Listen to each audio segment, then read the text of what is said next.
যদিও বর্ডারটা আমরা দেখি না, বর্ডারটা বিএসএফ দেখে, কিন্তু তারপরে তো আমাদের সেটা নিশ্চয়ই নির্দেশ দিয়েছেন। সে যে কোনো দলই করুক না কেন, কোনো কোনো মানুষকে এইভাবে মারা হবে বা তাকে হুমকি দেওয়া হবে, আমি কোনোটাকে মনে করি না ঠিক। গণতান্ত্রিক দেশে এই ধরনের হওয়া উচিত না। কিন্তু যারা করছে তারা গণতন্ত্রে বিশ্বাস করে না, বা যারা মানে খুন করবে বলে এতে আমাদের দেশে নানা রকম অস্ত্র মজুত করছে বা অন্যান্য জিনিস মজুত করছে, তারা তো গণতান্ত্রিক নয়, তারা গণতন্ত্রে বিশ্বাস করে না। তাই আমাদের যারা আমরা গণতন্ত্রে বিশ্বাস করি তারা মনে হয় ঐক্যবদ্ধভাবে এর প্রতিরোধ করা দরকার। আপনি কি মনে করেন যে যা পরিস্থিতি বাংলাদেশের একটু সতর্ক হতে হবে, পুলিশকে আরো একটু অ্যালার্ট? সে ব্যাপারে মুখ্যমন্ত্রী যথেষ্ট সজাগ। আমার আর কি বলার আছে, আমি কি পুলিশ মন্ত্রী? আমরা মুখ্যমন্ত্রী যথেষ্ট সজাগ আছেন এবং সেরকম ভাবে তিনি নির্দেশ দিয়েছেন। আমার ধারণা নিশ্চয়ই দিয়েছেন। এরকম একটা পরিস্থিতির মধ্যে তাকে তো অ্যালার্ট করতে হবে তার পুলিশকে। যদিও বর্ডারটা আমরা দেখি না, বর্ডারটা বিএসএফ দেখে, কিন্তু তারপরে তো আমাদের সেটা নিশ্চয়ই নির্দেশ দিয়েছেন। কিন্তু বিএসএফ বলছে জমি দিচ্ছেন না আপনারা, সেই কারণের জন্য আমরা নিরাপত্তা সুনিশ্চিত। জমি কেন জমি দেওয়া মানে কি জমি দিচ্ছি না? যে জমি দেওয়ার কথা রয়েছে বিএসএফ রাজ্য সরকার। আরে ভাই, ওরা 50 কিলোমিটার ভেতরে অফিস করবে কেন? আমরা মানিনি সেটা। কেন 50 কিলোমিটার? আগে বর্ডারটা তুমি সিকিউর করো, তারপর তুমি 50 কিলোমিটার ভেতরে আসবে। কোন অধিকারী তুমি দেশের, আমার দেশের 50 কিলোমিটার ভেতরে আসবে? তুমি বর্ডারটাকে সুরক্ষিত করো, সেখানে জমি নিশ্চয়ই তোমাদের দেওয়া হয়েছে, সেটাকে দেখো তোমরা। কেন তারা ঢুকে পড়ছে এখানে?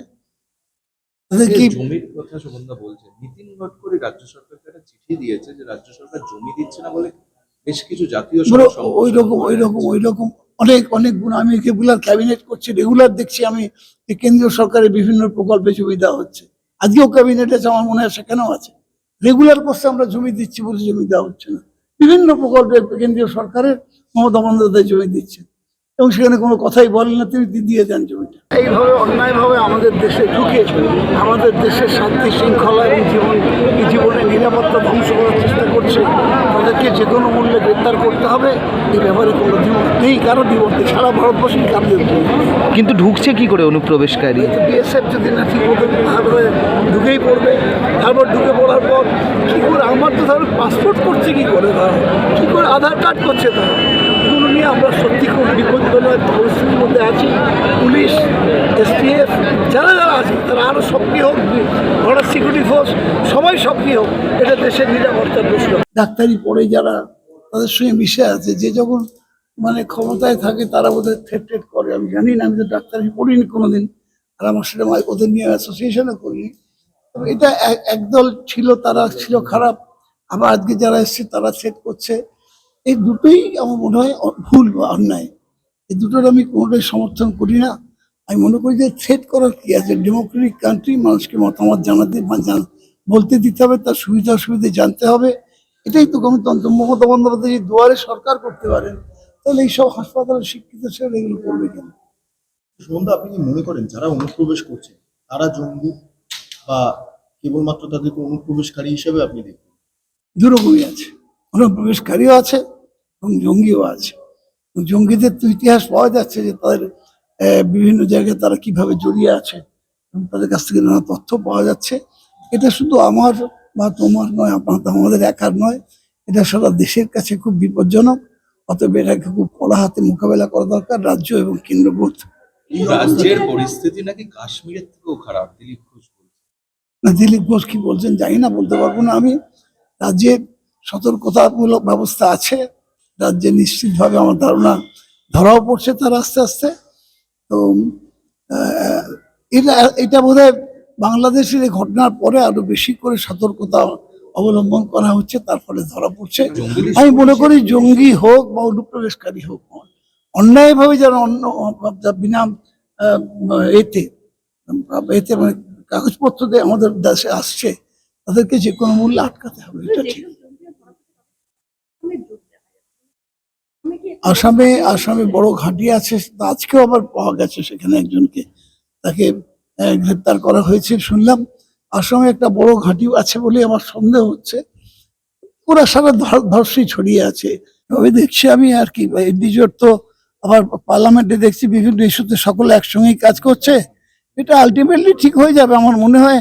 আলটিমেটলি যখন ক্রাইসিস উইল কাম, তখন সবাই এক হয়ে যাবে। যেমন লোকসভাতে পরপর দুটো ইস্যুতে এনডিজিও একসঙ্গে ভোট দিয়েছে। না, এখানে দেখা যাচ্ছে দিল্লি কংগ্রেসের সভাপতি অজয় মাকেন, তার বিরুদ্ধে অভিযোগ হচ্ছে বিজেপিকে তিনি সাহায্য করছেন। ভাই, কংগ্রেসের কোনো সদস্য বিজেপিকে সাহায্য করলে আমার কি বলার আছে? তাই কংগ্রেস দল দেখবে আর ইন্ডিজোট দেখবে, আমার কি বলার আছে? আপনারা তো ইন্ডি জোটের সদস্য। সদস্য আমি আমার দলটা দেখবো, কে যদি করে থাকে তাহলে তারা যারা করছে তারা তাদের দলের যারা নেতা তারা বুঝবেন, আমি কেন? বিজেপি অনেকগুলো খুন করলো, একটা তো নয়, অনেকগুলো খুন পরপর করলো। এরম করে তো ক্ষমতায় আসতে পারবে না, ওদের জিতে আসতে হবে ক্ষমতায়। ওরা প্রধানমন্ত্রীকে দিয়ে, ওরা সব রাজ্যের মন্ত্রীকে দিয়ে, স্বরাষ্ট্রমন্ত্রীকে দিয়ে অনেক রকম ভাবে চেষ্টা করে দেখলো, হলো না, এখন খুনের রাস্তায় নেমেছে। এইভাবে অন্যায়ভাবে আমাদের দেশে ঢুকে আমাদের দেশের শান্তি শৃঙ্খলা এবং জীবনের নিরাপত্তা ধ্বংস করার চেষ্টা করছে, তাদেরকে যে কোনো মূল্যে গ্রেপ্তার করতে হবে। এই ব্যাপারে কোনো দ্বিমত নেই, কারো দ্বিমত নেই, সারা ভারতবর্ষেই কারো দ্বিমত নেই। কিন্তু ঢুকছে কি করে অনুপ্রবেশকারী? বিএসএফ যদি না ঠিক মতো তারপরে ঢুকেই পড়বে, তারপর ঢুকে পড়ার পর কী করে, আমার তো তাহলে পাসপোর্ট করছে কী করে, তারা কী করে আধার কার্ড করছে, তারা এগুলো নিয়ে আমরা সত্যি খুব বিপজ্জনক পরিস্থিতির মধ্যে আছি।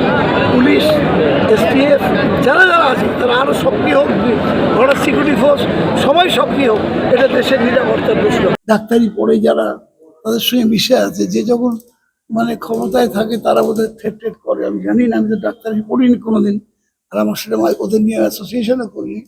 তবে এটা একদল ছিল, তারা ছিল খারাপ, আবার আজকে যারা এসছে তারা থ্রেট করছে। এই দুটোই আমার মনে হয় ভুল বা অন্যায়, এই দুটোর আমি কোনোটাই সমর্থন করি না।